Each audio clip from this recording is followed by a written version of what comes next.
If you're starting from zero and want a real work from home business in construction without tools, licenses, or experience, this is one of the easiest first wins you can get. Contractors can't pull NYC DOT permits until they're registered, and they regularly pay $750 just to make sure this doesn't get rejected. In this video, I'm going to walk you through exactly how contractor registration works, step by step, so you understand what to collect, what to check, and how people get paid for handling this from a laptop. You're not becoming a contractor, you're learning a simple approval task that breaks a lot of beginners into the industry. Join my email list below and have all these real-world samples sent directly to your inbox today. Before we get into documents, I want you to be clear on your role.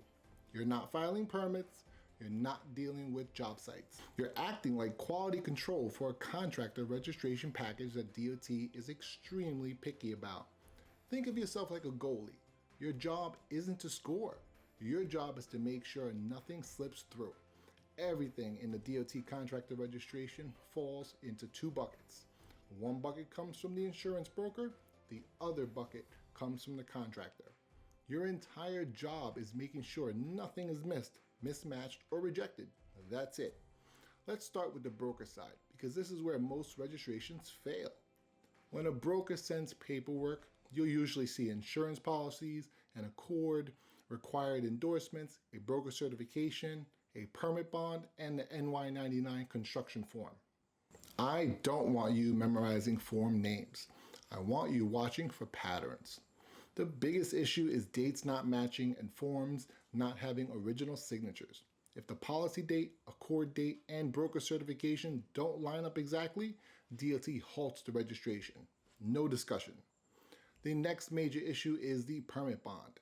If it's missing a required page, a signature, or unsealed by surety company, DOT sends the entire package back. The NY99 is simple. You're just confirming the policy number matches the insurance and signature is original. That's the broker side. You're not fixing insurance. You're catching mistakes before DOT does. Now let's switch over to the contractor side. From the contractor, you're collecting basic business paperwork. Tax ID confirmation, New York State filing receipt, corporation papers. Then there's the main form, the permittee registration application. This form scares people, but it shouldn't.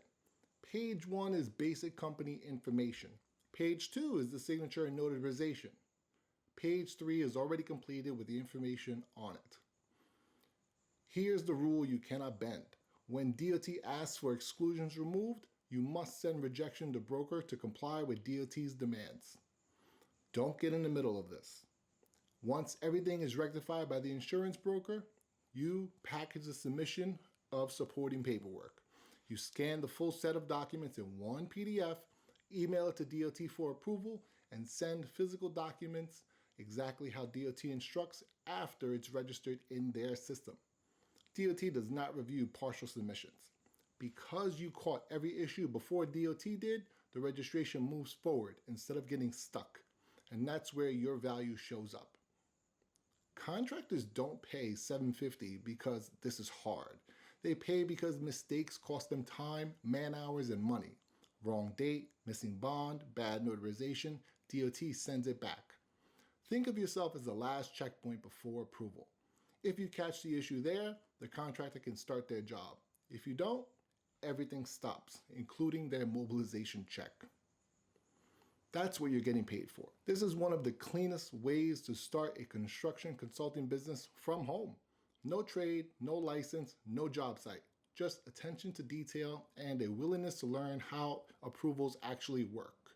Sign up for my email list below and I'll send you the exact forms I use so you can start registering your own contractors today. If you can handle contractor registration, you can handle permits next. Subscribe if you want to keep learning real construction tasks that actually get people paid.